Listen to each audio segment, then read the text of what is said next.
Ai, gente. Vamos lá para nossa segunda live. Deixa a galera aparecer. Boa noite. Olha, a Sheila foi a primeira. Nossa, obrigado pelo prestígio. Clau. A galera tá entrando. Vamos ver, vamos esperar. Tentei deitar um pouquinho o celular, porque eu tô com um vestido meio curto hoje, pra vocês não verem meu útero. Oi, linda! Que bom te ver aqui. Vou esperar a pessoa entrar pra gente começar a conversar. Manu conversa, viu? Criatura que gosta de conversar é Manu.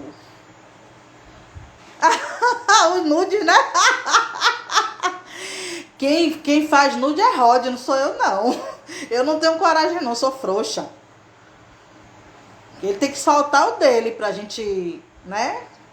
Apreciar a paisagem. Ai, ai. Vamos esperar o povo entrar aí. Entrar mais umas 5 pessoas aí, eu começo.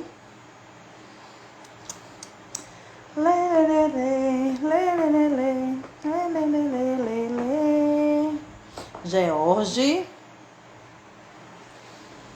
Vamos lá.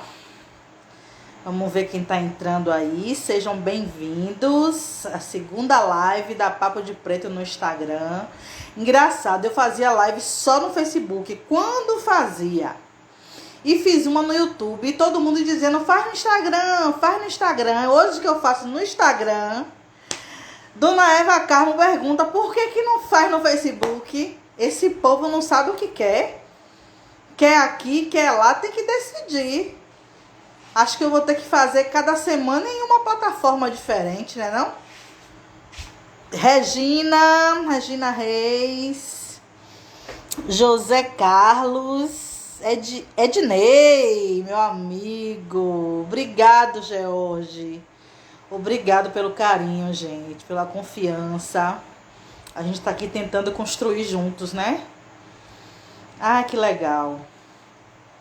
E Ednei sabe que eu gosto de você pra caralho, né? Que bom te ver. Vamos lá, ver se entra mais algumas pessoas pra gente começar. Vou tentar não demorar tanto, porque eu sou faladeira mesmo. Antigamente eu achava que uma live de 20 minutos era muito. Aí hoje a pessoa tá fazendo live de 1 hora. Que absurdo. Né, menina? A pessoa que não... Eu não sou muito fã de fazer live, não. Eu prefiro fazer o vídeo. Porque às vezes a gente quer dizer alguma coisa e acaba se perdendo. E acaba esquecendo. O vídeo a gente pode editar, aquela coisa toda, né? Mas... eu acho que a live tem essa questão da interação, né? Que as pessoas gostam. Oi, Roberta, minha amiga veio, ó. E também tem a questão de que a gente pode conversar mais sobre o tema, falar mais. E o vídeo tem que ser pouco tempo, né? Então eu fico assim... Eu não era de fazer não, mas como as pessoas cobraram, eu resolvi fazer e acho que é necessário, né, pra gente... destrinchar mais. Eu não sou muito fã de assistir live, eu assisto live e as únicas lives que eu assisto são da Dissecando Racismo, porque é sobre os mesmos temas que eu gosto, né? Sobre nacionalismo preto, sobre questões de nossa, de uma visão autônoma, não tem uma visão integracionista. Isso. E deixa eu ver outra live que eu já assisti. Já assisti uma live de Carlos Mu, Descobrindo a História Preta. Então a gente tem que assistir live de páginas que realmente tem alguma coisa para agregar. Porque hoje tudo é live, né? Tudo é live. Então a gente tem que filtrar. Porque se a gente for assistir todas, né? Tem alguns Instagrams e páginas para indicar. Aqui no Instagram tem o Quilombo Cotô. Lá no Facebook é Dissecando Racismo. que é do Quilombocotô. Tem o Instagram da minha amiga professora Thaisa Ferreira, maravilhoso, material assim, para quem é professora de ensino fundamental 1, maravilhoso, para vocês aprenderem a trabalhar com africanidades em sala de aula, muito bom, sabe? Muito bom. Eu gosto também do Instagram da Livraria Nombeco, amo. Sim, e atrás do que agrega. A gente tem que entender que a gente teve um caminho que nos levou para ideologias brancas. A gente sabe que isso aconteceu e que a gente ainda tem muito de recheio branco, mas o que a gente não pode é se acostumar. A gente não pode achar que teorias brancas nos servem, ideologias brancas nos servem. Nada que é branco nos serve. Nada. Nada. Aí eu lembro daquela parte do filme Malcolm X, onde a mulher chega e diz assim pra ele: Senhor Malcolm, eu venho acompanhando suas palestras, as coisas que você diz, e eu queria saber como uma mulher branca como eu, que não tem preconceito, poderia fazer para ajudar a luta do seu povo. E aí ele diz assim: nada. Porque, como ele mesmo diz, a gente precisa se entender com o nosso povo primeiro. Depois é que a gente pode até se entender com algumas outras pessoas de outras etnias. Mas enquanto a gente não for um povo forte, não vale a pena, porque quem está organizado são eles, quem está bem estruturado são eles. Então, com a organização deles, com o poder deles, eles nos engolem, sabe? Oi, Lu, seja bem-vinda, Lu. Bebel, quem é mais? Tem Eva Carmo, que eu vi que entrou aí nesse instante, né? Eu lembro que no começo, lá na época da ditadura, se eu não me engano, foi criado um partido político chamado Frente Negra Brasileira. As pessoas se perguntam por que não deu certo e tal. E aí me pergunto também por que a gente não pensa no Partido Preto. E eu sempre digo, um Partido Preto agora é um tiro no pé. Porque nós não estamos organizados. Nós não estamos unidos. E aí o que acontece? A esquerda ou a direita copita o nosso povo, porque eles estão organizados, eles têm poder, eles têm dinheiro, entendeu? Então quem tem poder copita quem não tem. Então a gente precisa se organizar primeiro. Entrou uma galerinha aí, Vanúbia, seja bem-vinda. Então vamos começar. O tema de hoje: panafricanismo, levante e organização preta. Por que eu coloquei panafricanismo e levante organização preta? É a mesma coisa. A diferença é a nomenclatura. Porque você, para entender sobre organização preta, sobre nacionalismo preto, você vai achar muita coisa dentro das teorias panafricanistas, que é a mesma coisa. O panafricanismo começou lá no século XIX com um intelectual advogado chamado Sylvester Williams. Sylvester Williams. E esse advogado se juntou com outros líderes pretos da época, né, e fez o primeiro evento panafricanista, né, o primeiro seminário, o primeiro evento, né, aquela coisa grandiosa que a gente herdou dos brancos, que acha que a gente precisa ficar se reunindo, fazendo congressos para falar para nós mesmos e sem ação, né? Isso é muito intelectualoide. Então a gente vai entender que começou com Sylvester e depois Du Bois, e eles começaram nessa ideia de que precisava ter um projeto para que todos os negros, seja ele na diáspora ou no continente, tivesse um projeto para que eles buscassem emancipação de todas as colônias, quer dizer, não fossem mais colonizados pelos europeus. Não é isso? A ideia é que todos os negros se entendessem enquanto africano, para que a África tivesse voz, uma voz potente, fosse respeitada. Isso é a primeira ideia do panafricanismo. Uma consciência de que todo preto em todas as diásporas são africanos e esses pretos precisam se unir para que a África seja respeitada, né? Essa é a ideia central do panafricanismo. Thalita, que bom te ver, Luciana, João Chaves, Márcia, sejam bem-vindos, viu? A gente já começou a falar, mas eu vou deixar a live salva, vou colocar no YouTube, vou colocar no meu perfil e na página do Facebook também.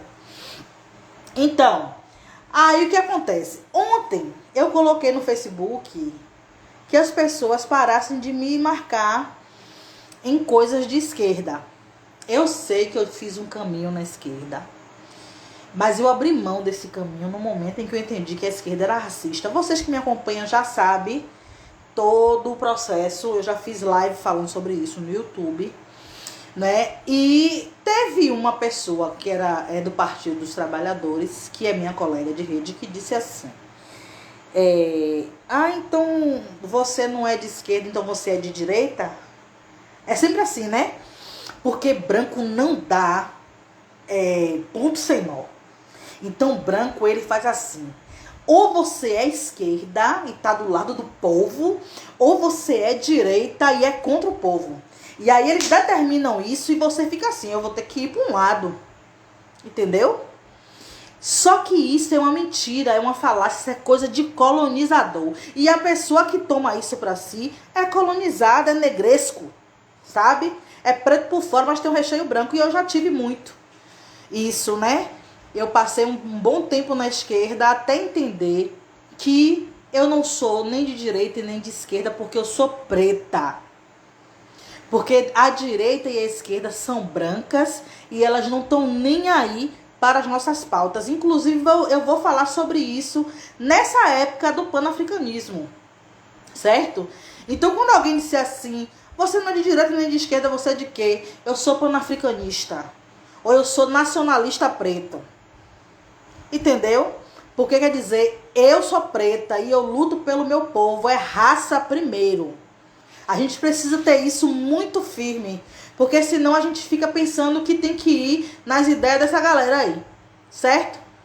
Então, eu dei a resposta a ela, né? E disse a ela que eu não sou, que ela tem que sair desse binarismo de achar dessa. Tem gente que acha que a gente tem que se decidir no meio de polarização, só que a gente tem que entender que sendo esquerda, sendo direita, você estando na universidade com as cotas ou você estando fora, você está morrendo. Seu povo está morrendo. Tendo comida na mesa ou não, o seu povo está morrendo. Na mão do Estado, seja ele de direita, seja ele de esquerda. Então não tem como negociar com a nossa vida, com a vida dos nossos. Não tem como. Então é bom a gente fechar isso. Depois eu queria que vocês ouvissem, vocês já devem conhecer, mas ouvissem com Vaneide. Seja bem-vinda, meu amor. Eu queria que vocês ouvissem novamente a música. Eu não sei falar inglês, gente. Redemption Song. Negócio desse. De Bob Marley. E visse a tradução. Essa música fala de panafricanismo. Essa música fala de Marcus Garvey. É uma música assim que fala, né? Me ajude a cantar, sabe? Venha cantar comigo, preto, meu irmão. Uma canção de redenção, uma canção de liberdade. E é disso que a gente está falando quando a gente fala de panafricanismo, de nacionalismo preto. Nós estamos falando de emancipação, de autonomia, de liberdade. E aí a gente vê os panafricanistas. Deixa eu ler aqui para vocês, para entender um pouquinho. O panafricanismo é a consciência identitária. É quando percebemos que todos os pretos fazem parte do mesmo povo e devem se unir para potencializar a voz do continente. Né? E aí começou com os intelectuais que eu falei para vocês. E por que não deu certo? Porque tudo que vem começando com essa questão da academia, da esquerda, para nós pretos, não vai para canto nenhum. Sabe? Quando você vê as pessoas se unindo, só intelectuais, para falar de problemas. Escrever eu sei, Sheila, eu só não sei falar. Eu não nem faço tanta questão, eu quero aprender aqui em bundo. Mas é essa música aí mesmo.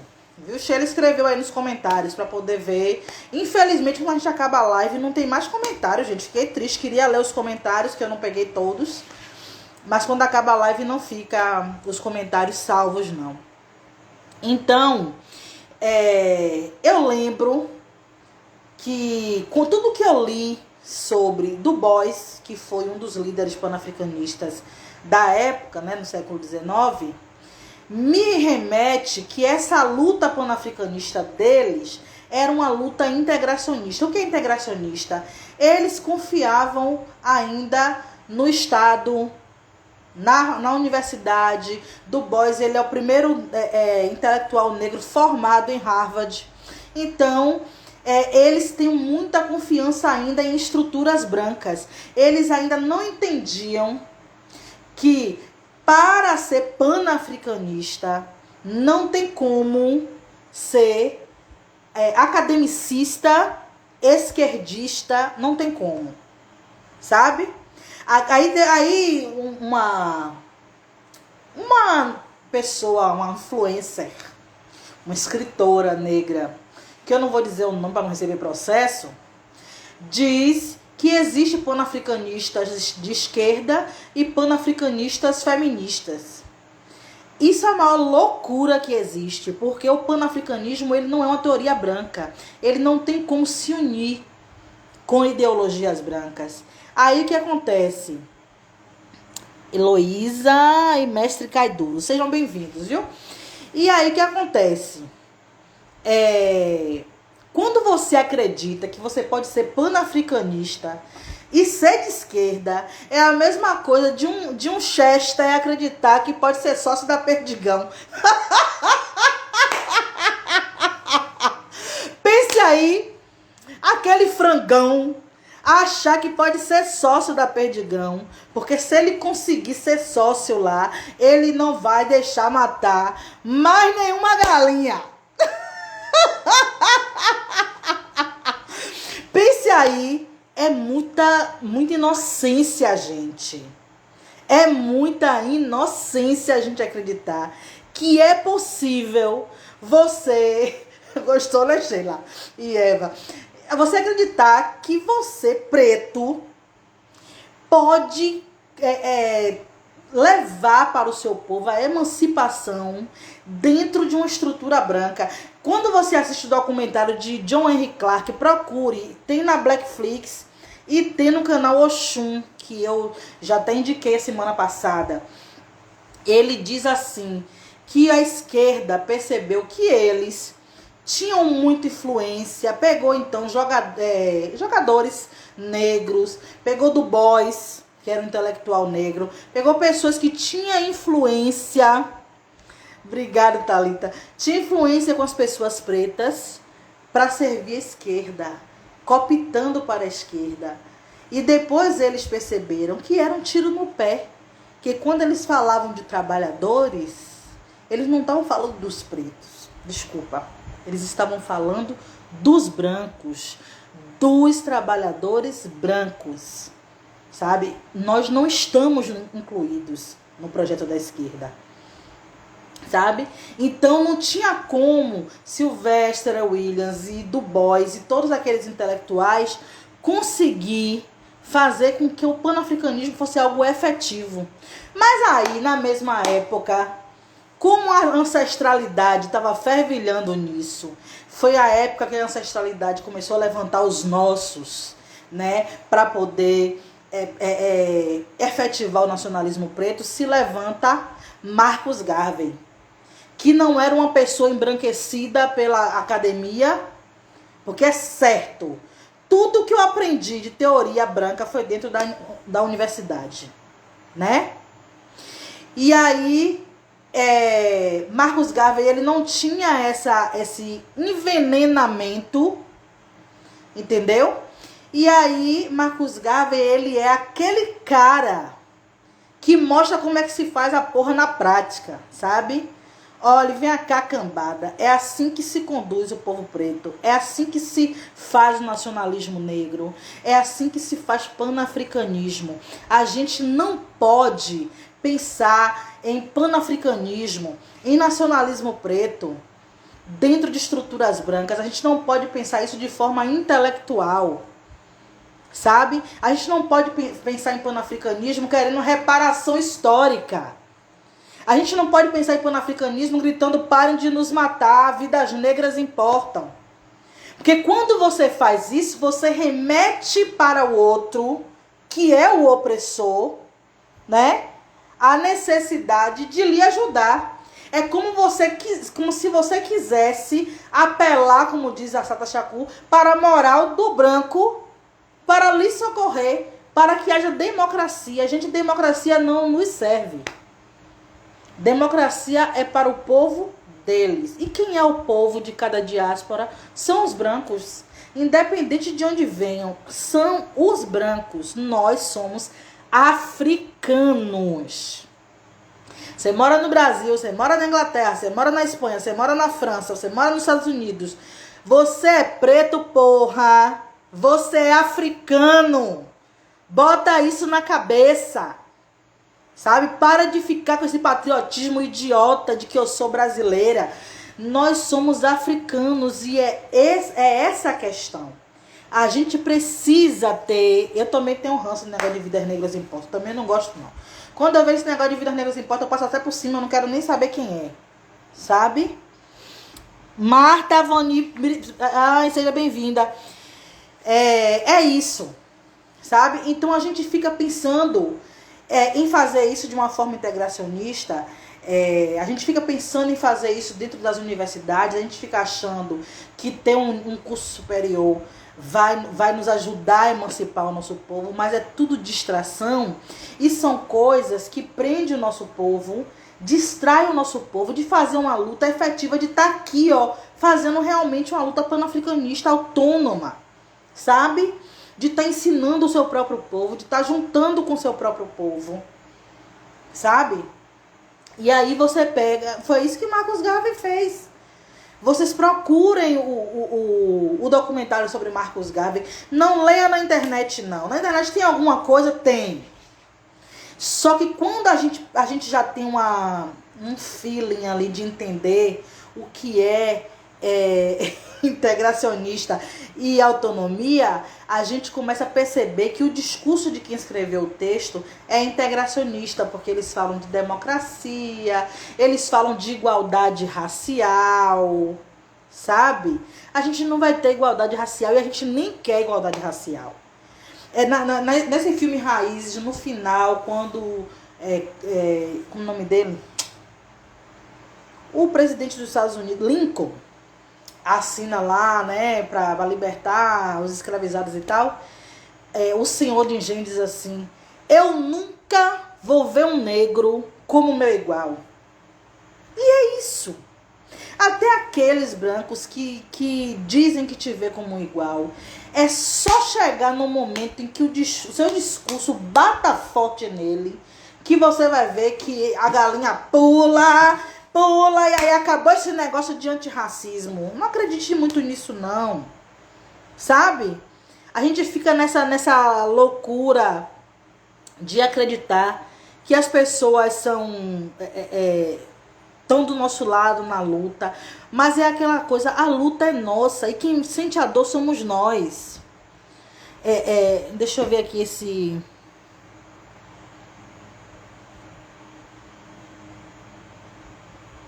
É isso, Lu. Quer dizer, as pessoas, os brancos, eles têm orgulho de vir da Itália, de vir da Polônia, de vir de sei lá de que desgraça for. Mas o preto, ele não quer se apropriar da sua origem. Sabe? Porque ele é tão colonizado que ele acha que ele tem que fazer parte do mundo dos brancos. Sim, mas vamos focar em Marcus Garvey. E aí, Garvey... jamaicano, porque o o panafricanismo ele nasce ali, né? América Central, América do Norte, né? Nasce Caribe, Estados Unidos e tal. Garvey, jamaicano, começou com essas ideias, né, de emancipação preta e não foi aceito no seu país, porque a aristocracia branca não gostou, né, do discurso dele. E adivinha quem ficou contra Garvey também? Os negros de classe média. Olha que fofo! Pense aí. Os negros que acham que são livres, que acham que fazem parte do sistema. E é certo. Quando você vê um influencer, um escritor negro esculhambando o nosso discurso de panafricanista, de autonomia preta, chamando de radical, não tem erro. Eles estão acostumados com aquele pescoço da galinha que o branco tá dando para ele, com aquele espaço. Minha nora entrou, ó, minha nora linda aí, ó. Sabe? Com aquele espaço, aquele puxadinho no quintal da Casa Grande, sabe? Eles estão lá achando o máximo ter suas casas de 6 bilhões, enquanto seu povo tá se lascando, morrendo na mão da polícia, sabe? Então os negros de classe média foi quem ficou contra Garvey, quando o Garvey começou a ter as ideias panafricanistas na Jamaica, e aí ele teve que ir embora para os Estados Unidos e se estabelecer lá. Não é? E só depois que as ideias dele se tornou algo internacional foi que a Jamaica começou a reconhecer ele, e Garvey tem uma influência muito forte no movimento Rastafari. Você pode falar qualquer coisa de Garvey, mas o cara é foda. Você sabe que eu fico olhando pra Garvey assim, eu disse, eu quero ser igual. Sabe? Porque o cara, ele entendeu, sabe? O que é que a gente precisa, sem precisar frequentar uma universidade, sem precisar ler autores brancos, sem precisar ler filosofia comunista, entendeu? E ele entendeu, apesar de ser um homem que lia muito, muito estudioso, mas para você ser estudioso você não precisa estar dentro da universidade, né? Porque a universidade embranquece muito. A não ser que você seja capaz, né, Thalita, de entrar na brecha sem negociar com a brecha. Se você tiver essa capacidade de estar em espaço branco e não se envenenar, eu acho que é até possível, mas é muito difícil. Muito difícil. Eu digo, até hoje, o único que eu percebi fazer isso foi esse detetive que eu falo sempre desse filme. O detetive que interrompeu a passagem, sabe? Despook alguma coisa. Cadê Rod pra botar o nome desse filme aí? Botar o link. Entendeu? Eu assisti na Blackflix, mas tem no núcleo de audiovisual Oscar Devereux, lá no Facebook, né? Então, a gente é difícil, mas como Garvey era uma pessoa que não estava dentro de Harvard, não estava intelectualizado pelo branco, então ele conseguiu fazer as coisas da forma correta. Ele entendeu que para se ter nacionalismo preto era preciso controlar aquilo que é nosso. Era preciso também não se envenenar com aquilo que é do branco, certo? E aí, quando você... Eu separei algumas coisas aqui para saber como foi que Garvey fez... como foi que ele conseguiu instituir o nacionalismo preto de uma forma que foi um movimento fortíssimo, sabe? De fazer... Quando você assiste o documentário, você fica encantado com os olhos dos negros da época brilhando, sabe?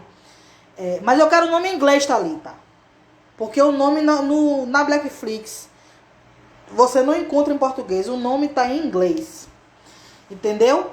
Então, a primeira coisa que Garvey fez foi controlar a mídia. Como é que controla a mídia? Se você ficar... Tem uma frase, eu não lembro onde foi que eu ouvi essa frase.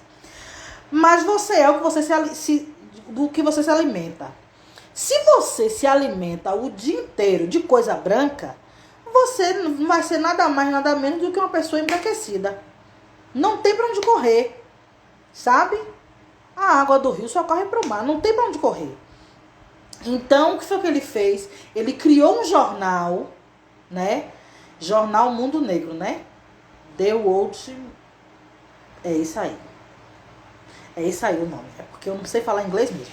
Mas ele criou esse jornal. E nesse jornal ele colocava realmente uma notícia séria sobre opressão, sobre racismo, sobre fortalecimento do povo preto. E uma coisa muito séria que ele fez nesse jornal foi proibir. Em inglês sei não. Eu também não sei. Eu sei que é The Spook alguma coisa. Ele proibiu as propagandas, que sabe que o jornal é financiado, né? As pessoas pagam para botar propaganda. E aí os jornais da época, os jornais negros da época, tinha propaganda de clareador de pele e alisante de cabelo, que era isso que o branco ensinava pro preto, né? A não ter orgulho do seu cabelo e da sua cor. Então, Garvey proibiu isso no jornal dele, sabe? Isso também é controlar a nossa mídia, porque se você permite que num jornal preto esteja dizendo que você tem que clarear a sua pele, que você tem que alisar o cabelo, você tá lutando contra si mesmo, sabe? Tá lutando contra si mesmo. Ah, eu vou fazer um jornal negro e vou botar a sala online para poder ser anunciante. Pra quê? Pra você dar dinheiro pro branco? Porque a sala online pode até fazer cabelo, produto para cabelo crespo. Mas a sala online não é de uma preta, não é de um preto. Entendeu? Então Garvey, ele tinha muito noção das coisas, sabe? Ele era muito centrado. Isso é importante. A gente precisa controlar a nossa informação, as nossas narrativas, sabe? A gente precisa controlar tudo que é da nossa mídia. Porque se a gente deixa o branco deturpa tudo. Olha o que o branco faz. Pega a história de Kemet e faz deuses do Egito com todos os deuses brancos. O único deus preto é Tote, que é Chadwick Boseman. Eu já falei sobre isso, mas isso é sério. Por que fez isso? Porque quem está fazendo o filme é branco, é uma produtora branca, é diretor branco. Então eles pegam a nossa história e contam com personagens brancos. O que vai acontecer? A gente não vai ter orgulho de ser preto. Porque se a nossa história está sendo contada por gente branca, se os personagens são brancos, isso é o ventilador, viu? O olho começa a passar. Então não tem como. E Garvey entendeu isso. A gente precisa controlar a nossa narrativa, os nossos livros, o nosso audiovisual, né? Os filmes que as crianças assistem. Tudo isso. A segunda coisa é controlar a nossa educação. Garvey fez isso tanto criando escolas, como criando uma fábrica de bonecas pretas. Por que isso é importante? Porque ele dizia que uma criança ela tem que aprender desde a infância a se gostar. Essa Sheila é ousada, viu? Olha pra isso, Thalita. Botou o nome em inglês. Muito obrigada, minha filha. Ó, deu na minha cara. Bateu com força. O nome do filme tá aí. É esse filme mesmo. Valeu, Sheila. Então, uma criança que cresce ganhando Barbie, ganhando Princesa Sofia, Elsa, Ana. Essa menina vai crescer querendo ser Princesa Sofia, Barbie, Elsa, Ana. Sabe? Então, era necessário que as crianças tivessem desde pequena suas bonecas, seus bonecos pretos. E isso é muito sério, gente, porque isso é subjetividade. Sabe?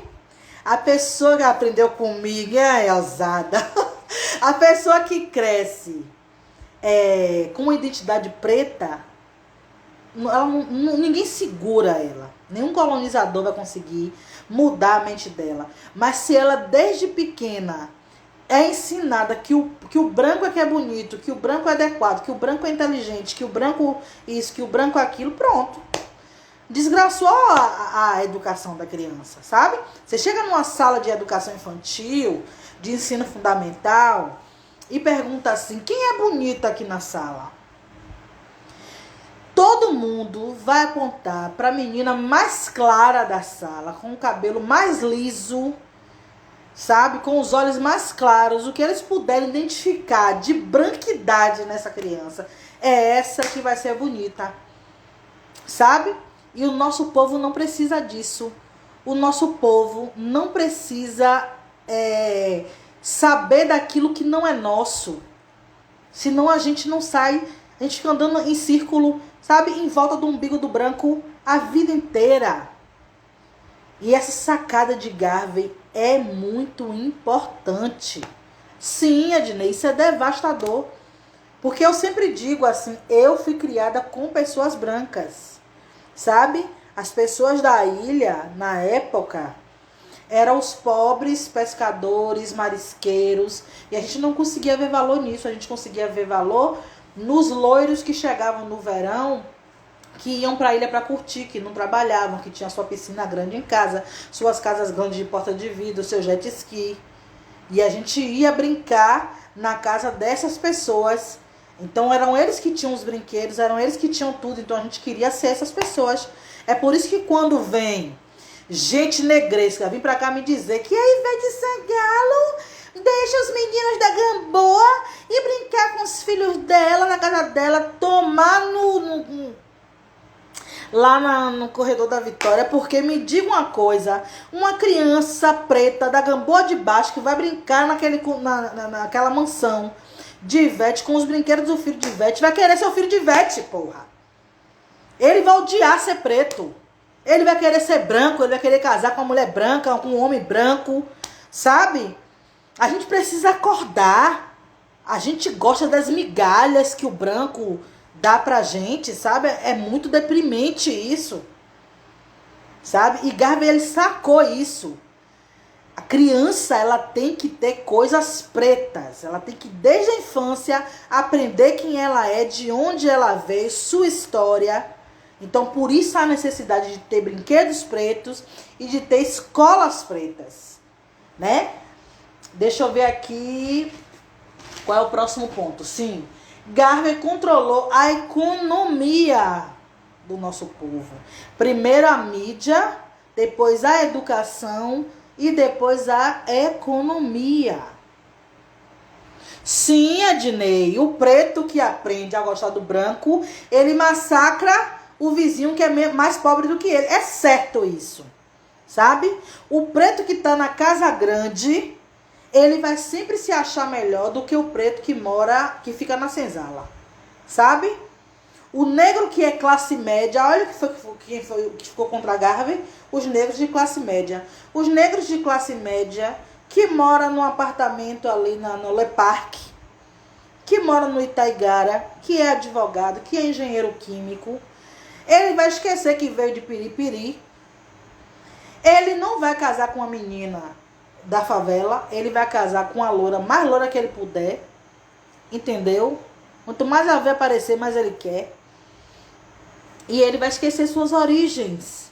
E ele vai humilhar aqueles pretos, ele vai tratar os outros pretos como o Estado trata, como bandido, como ralé, como inapropriado, como alguém que deve sentir nojo.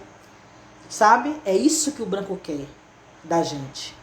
E é isso que a gente precisa mudar, sabe? Então, Garvey controlou a nossa economia. Por quê?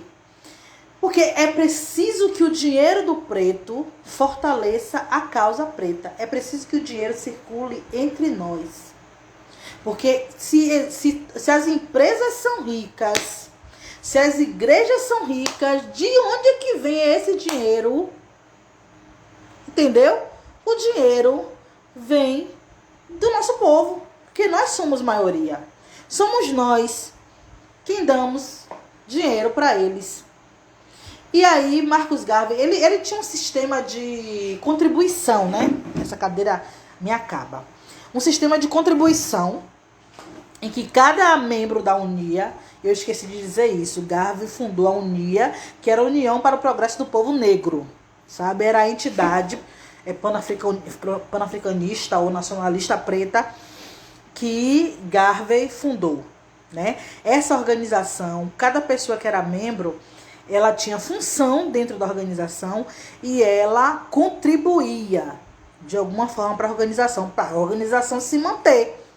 Você não vai conseguir criar organização nenhuma preta se você não ajudar a financiar. E isso é muito sério, porque a gente tem mania de financiar coisa branca. Os brancos próprios se financiam.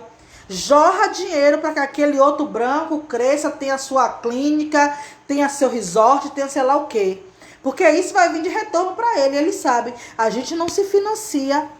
A gente não financia nossas coisas, né? Isso é um problema.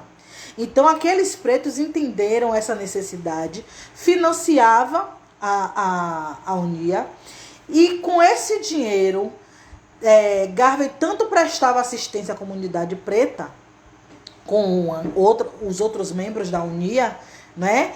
Como também ele criou uma frota de navios, e esses navios tinham a intenção de levar negros de volta para a África, né? Ele também ajudava o povo preto a ter formação econômica, a aprender a investir, aprender a poupar para os tempos ruins, porque isso é muito sério. A gente não tem conhecimento de finanças, a gente não consegue fazer plano de negócio, a gente não consegue fazer plano para que a nossa renda sobre 30%, vamos dizer, para guardar para um tempo ruim. E quando o tempo ruim vem, pega a gente de surpresa e derruba, sabe? Derruba mesmo. Então Garvey dizia isso para os pretos. Poupem, o tempo tá bom, tá ganhando muito dinheiro, sabe? Invista, segura o dinheiro, não gaste todo, sabe? Para poder continuar assim, continuar próspero, sabe? Isso é muito importante. Então, a gente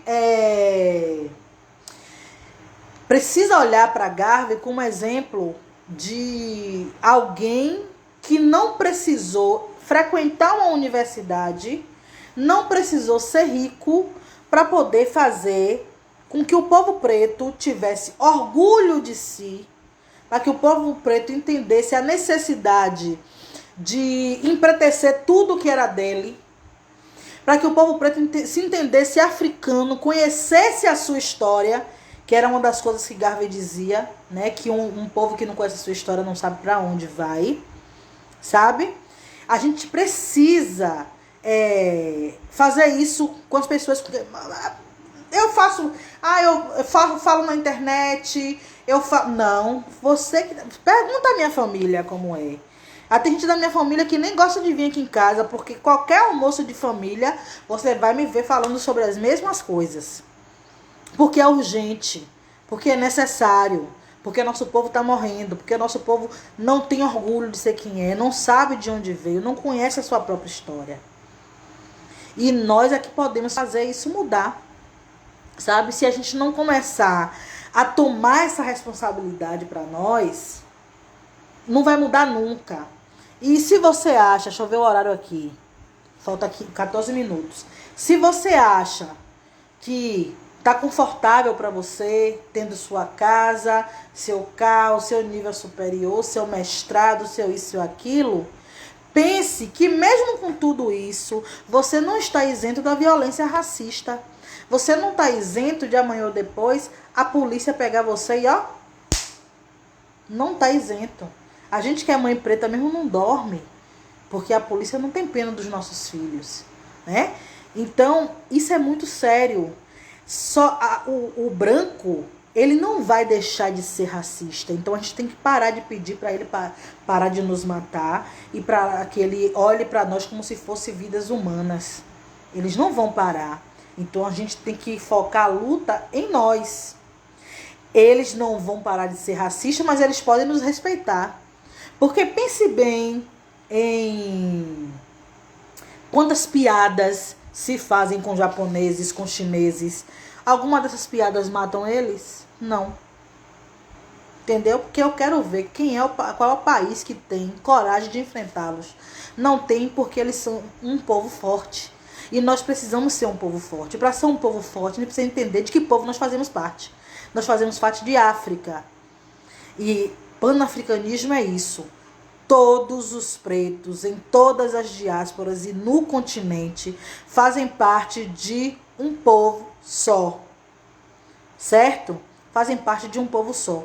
Sabendo que nem todo negro, nem todo preto vai se sentir parte desse povo, nem todo preto vai ser nosso aliado e vai querer emancipação de África. Tem preto que tá achando bem confortável estar na Casa Grande, sabe? Tem preto que vai ser aquele que vai ajudar a Casa Grande contra o povo africano, como os mordomos, né, de Casa Grande, como em Django Livre, aquele papel ridículo de Samuel Jackson. Então a gente precisa entender isso, que nem todos estão do nosso lado. Tem preto que tá se achando lindo, sabe? Silvinho tá achando massa, tá lá no canal branco falando de racismo, porque eles acham lindo ficar falando de racismo para branco se dizer antirracista. Mas construir com o nosso, tirar do seu bolsinho e vir construir aqui, descer para conversar com os nossos que não são intelectualizados como você, para poder ajudá-los a entender sobre o racismo, sobre a opressão e construir, sabe, com os nossos. Ninguém quer. Quem faz somos nós. Teve um texto ontem na Africanize, não foi? O cara dizendo que o pessoal que sobe, né, que é jogador, que é artista e tal, só vai na favela para ficar distribuindo coisa velha para se aparecer, para tirar foto, para dizer que lembra das suas raízes. Mas no grosso a favela tá lá morrendo, se acabando, e eles não estão nem querendo saber que fome não se sente só no Natal.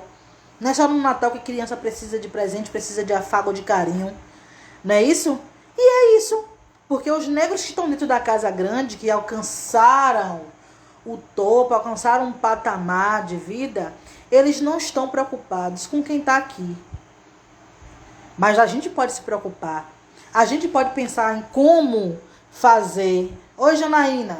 A gente pode pensar em como fazer livros infantis, bonecas pretas, filmes e desenhos, vídeos animados, né? A gente pode pensar em como criar incubadoras de projetos de empreendedorismo. Eu não tenho muito, mas eu posso comprar todo o material para que uma preta seja manicure e vá fazer manicure na vizinhança. Eu posso comprar uma guia de acarajé para que essa pessoa que não trabalha e mais sabe fazer acarajé muito bem faça. Eu posso fazer alguma coisa e eu posso fazer principalmente ensinar o nosso povo.